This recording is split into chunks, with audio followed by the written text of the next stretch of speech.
Hello, કેમ છો બધા? આવી ગયા છો ખુરશીની પેટી બાંધીને, કેમ કે આજે આપણે આ નવું ચેપ્ટર ચાલુ કરવા જઈ રહ્યા છીએ. આ જે નવું ચેપ્ટર છે જેનું નામ છે લક્ષ્ય. ये लक्ष्य तो हर हाल में पाना है. લિમિટ્સ. લક્ષ્ય જે કહેવાય એ સરસ મજાનું લક્ષ્ય છે જે આપણે ભણવાના છીએ. અને આ ભણતા પહેલા તમને લોકો એક વસ્તુમાં જબરજસ્ત સ્ટ્રોંગ હોવા જોઈએ. જો તમે એ વસ્તુમાં સ્ટ્રોંગ હશો તો તમને આ ચેપ્ટર બહુ જ ઈઝી લાગશે. એ સૌથી ઇમ્પોર્ટન્ટ વસ્તુ જે આ ચેપ્ટરમાં ઇમ્પોર્ટન્ટ છે એ છે અવયવ. તમને અવયવ પાડતા આવડવા જોઈએ, બરોબર છે?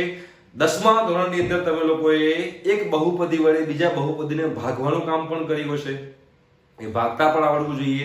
આ બે વસ્તુ જે છે એ બે વસ્તુ તમને આવડતી હોય તો તમે લોકો આ ચેપ્ટર જબરજસ્ત રીતે તમને આવડી જાય. ખૂબ જ સિમ્પલ પપલું ચેપ્ટર, એકદમ ઈઝી, બરોબર? પણ હા, અવયવ પાડતા આવડવા જોઈએ. અને બીજી વસ્તુ કે તમને ભાગાકાર કરતા આવડવું જોઈએ. બહુપદીઓને ભાગાકાર, શેષ પ્રમેય, શેષ થિયરી, જેને ઇંગ્લિશમાં રિમાઇન્ડર થિયરમ કહેવાય છે, જે તમે લોકો 10મા ધોરણમાં અને 9મા ધોરણમાં ભણેલા છો, એનો યુઝ આમાં થશે, રાઈટ? એટલે તમને લોકો એનું પણ થોડું રિવિઝન કરી નાખજો, જેના કારણે તમને ખબર પડે. તો આ લક્ષ્યમાં લિમિટમાં સૌથી પહેલા તો હું તમને વાત કરીશ કે તમે અંતરાલ શીખવાના છે. ભાઈ, અંતરાલના બેઝમાં કોઈ એક્ઝામ્પલ નથી, કોઈ જગ્યાએ એક્ઝામ્પલ નથી આવતા. પણ શું તમને ખ્યાલ હોય ને તો ભવિષ્યમાં જ્યારે તમે ડિપ્લોમા ટુ ડિગ્રી કરવા જાઓ ને ત્યારે ડિગ્રીમાં બધા અંતરાલ યુઝ થતા હોય ત્યારે તમને બધું બ્લેક ક્યાં ચલ રહા હે ભાઈ, તમને એવી ફિલિંગ ના આવી જોઈએ. તમે અલગ ગ્રહ ઉપર આવી ગયા હોય ને એવી ફિલિંગ તમને ના આવી જોઈએ. એના માટે આ અંતરાલ જે છે એ તમારે શીખવાની જરૂર છે, રાઈટ? તો પહેલા જે છે એ છે વિવૃત અંતરાલ. વિવૃત અંતરાલ, વિવૃત અંતરાલ. ભાઈ, આ વિવૃત અંતરાલ કોને કહેવાય? અરે ભાઈ, વિવૃત અંતરાલ જે છે જેનો સિમ્બોલ છે નાનો કૌંસ, પહેલી વસ્તુ, બરોબર છે? હવે હું એમ કહું કે ભાઈ 7 અને 9 ની વચ્ચે કેટલી સંખ્યાઓ છે? મને એમ કહો, 7 અને 9 ની વચ્ચે કેટલી સંખ્યાઓ છે? અસંખ્ય સંખ્યાઓ છે. 7.1, 7.2, 7.3, 7.4, 7.42, 7.43, અસંખ્ય સંખ્યાઓ છે.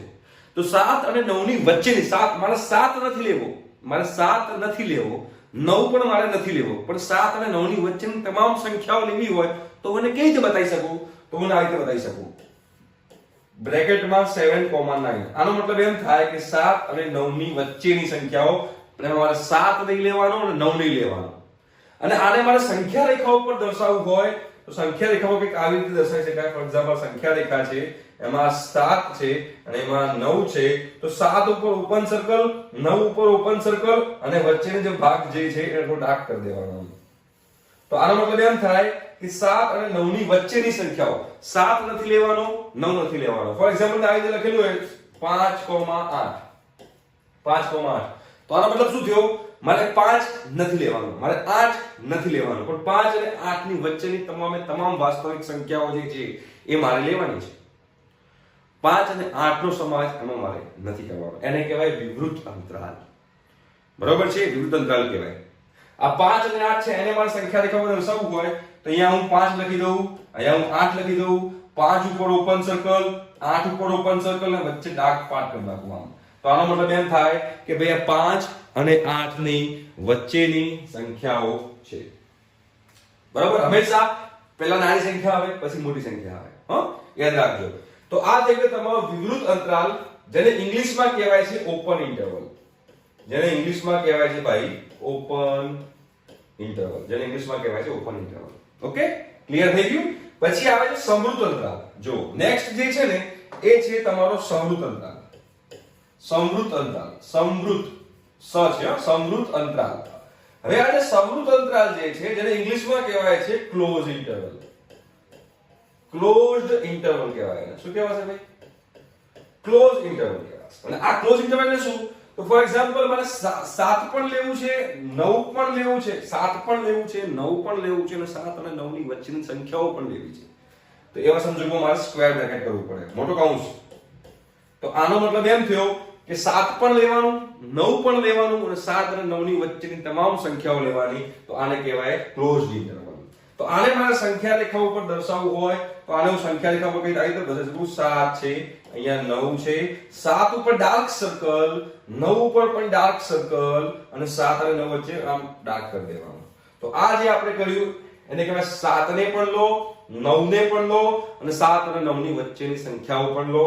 તો આ થઈ જાય સમૃદ્ધ અંતરાલ. બરોબર છે, એને ક્લોઝડ ઇન્ટરવલ કહેવાય છે. આ બે મેઇન ઇન્ટરવલ છે, બસ ધેટ્સ ઇટ. બરોબર છે. પછી કોમ્બિનેશન આવે ત્રીજું, સમૃદ્ધ વિવૃત. ભાઈ સમૃદ્ધ વિવૃત એટલે આનો મતલબ શું થયો?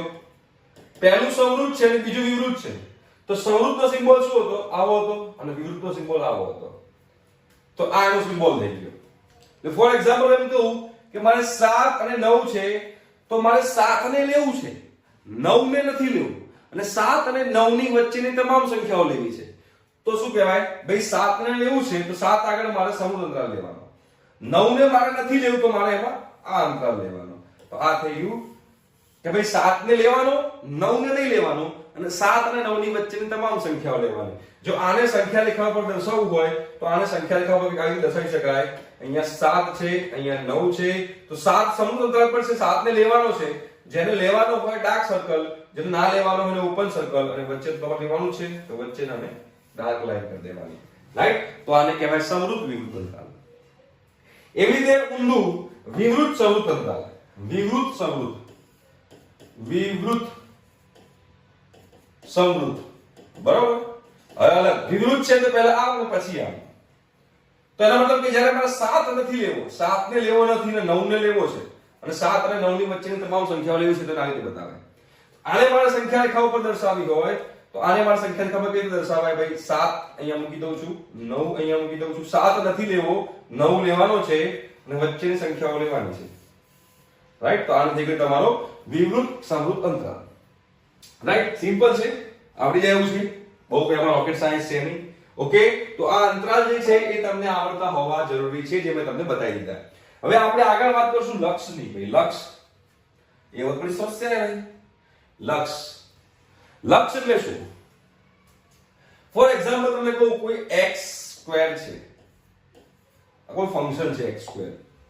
હવે આ ફંક્શન x² છે, બરાબર? x બરાબર 1 મૂકો તો આન્સર શું આવશે? 1 આવશે. બિલકુલ સાચી વાત છે.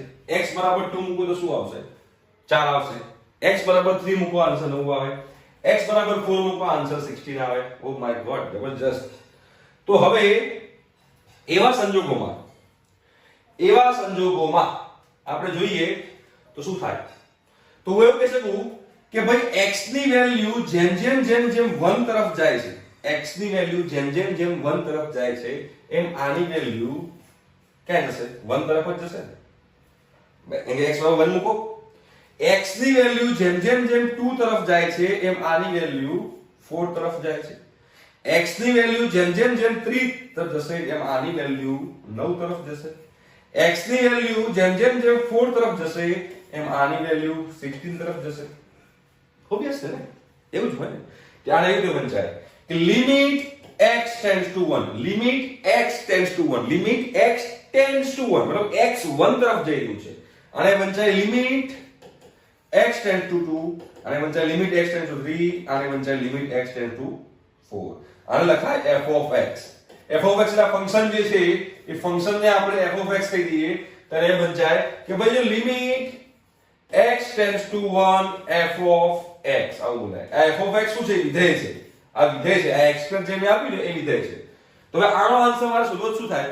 તો એ શું તમારે અહીંયા શું કરવાનું? તો અહીંયા તમારે limit x tends two 1 x² મૂકવાનું, અને જે x² દેખાય છે x બરાબર 1 મૂકી દો, 1 નો સ્ક્વેર આન્સર 1. બસ પતી ગયું. આ છે. વધુ બહુ ડિટેલમાં છે, બરોબર? તમે લોકો 11th અને 12th માં જો તમે JEE મેન્સ અને એડવાન્સની તૈયારી કરતા હોત ને તો તમને ક્લિયર થાત અને તમને ખબર પડત કે આ વધારે કેટલું બધું ડિટેલમાં અંદર આવે છે. રાઈટ? તો એમાં તમારે બહુ જ ખાસ પડવાની જરૂર છે નહીં, પણ તમને આ વસ્તુની ખબર હોવી જરૂરી હતી એટલે મેં તમને કીધું. તમારે સિમ્પલ શું કરવાનું? લિમિટ x ટેન્ડ્સ ટુ જે આપેલું હોય, x ટેન્ડ્સ ટુ તમને જે આપેલું હોય એ વેલ્યુ તમારે જે એક્ઝામ્પલમાં મૂકી દેવાની, એટલે તમારો બેડો પાર થઈ જાય, તમારો આન્સર આવી જાય. એમાં આપણે મેક્સિમમ આ ચેપ્ટરની અંદર એક્ઝામ્પલ્સની ઘણી બધી પ્રેક્ટિસ કરશું, કેમ કે એક્ઝામ્પલ જ મેઇન છે. જો એક્ઝામ્પલમાં તમને આવડી જશે તો બાકી બધું તમને આવડી જશે. સિમ્પલ છે. અમુક રૂલ્સ છે, એ રૂલ્સ તમને ખબર હોવા જરૂરી છે. પહેલું, બરોબર, પહેલું જોઈએ તમને બતાવું છું. શું કીધું છે? Limit x tends to a f of x plus g of x. બે ફંક્શન જે છે એની common limit x tends to a હોય તો બંનેને સરવાળાની રીતે અલગ અલગ લખી શકાય. એટલે આવી રીતે લખેલું છે કે limit x tends to a x² plus x³ આવી રીતે લખેલું છે. તો આને આવી રીતે લખી શકાય. Limit x tends to a x² plus limit x tends to a x³ આવી રીતે લખી શકાય. આ વિધેયને આવી રીતે લખી શકાય. એ પહેલું જે આ જે છે પહેલું એમ કહેવા માંગે છે. એવી રીતે ગુણાકાર બેનો ભેગો આપેલો હોય, જેવી રીતે આ સરવાળો બેનો ભેગો આપેલો છે, એવી રીતે બેનો ગુણાકાર ભેગો આપેલો તો બંનેને આપણે અલગ અલગ અલગ લિમિટ આપી અને બંનેને અલગથી ગુણાકાર કરી શકીએ. એવી રીતે જો ભાગાકાર બંનેનો આપેલો હોય ભેગો તો બંનેને અલગ અલગ અલગ કરી ભાગાકાર કરી અને આપણે દાખલો ગણી શકીએ. બરાબર છે? અચળ સંખ્યા પર લિમિટની કોઈ અસર થાય નહીં. બરાબર છે? અને અહીંયા અચળ સંખ્યા ઇન્ટુ વિધેય હોય, અચળ સંખ્યા ઇન્ટુ વિધેય હોય તો અચળ સંખ્યાને આપણે બહાર લઈ જઈ શકીએ. અહીંથી આમ બહાર લઈ જઈ શકીએ. જે બહાર કે મૂકી દીધું ને કે એને આપણે બહાર લઈ જઈ શકીએ. અને જેવી રીતે મેં સરવાળામાં કીધું એવું બાદબાકી પણ શક્ય છે. જો બે વિધેયની બાદબાકી આપેલી હોય તો બંનેને અલગ અલગ લિમિટ આપીને બંનેને અલગ રીતે બાદબાકી કરી શકીએ. બરાબર? એ તો આપણે એક્ઝામ્પલની જેટલી પ્રેક્ટિસ કરશું એટલું વધારે તમને ખબર પડશે. ઓકે, ક્લિયર થઈ ગયું બધાને? યસ. હવે ક્લિયર થઈ ગયું હોય તો હવે આજના લેક્ચરમાં આપણે આટલું જ રાખીએ છીએ. નેક્સ્ટ લેક્ચરમાં હું તમને બતાવીશ એક્ઝામ્પલ્સની પ્રેક્ટિસ કે કેવી રીતે આપણે એક્ઝામ્પલ્સ કરવા જોઈએ. ઠીક છે? બાય.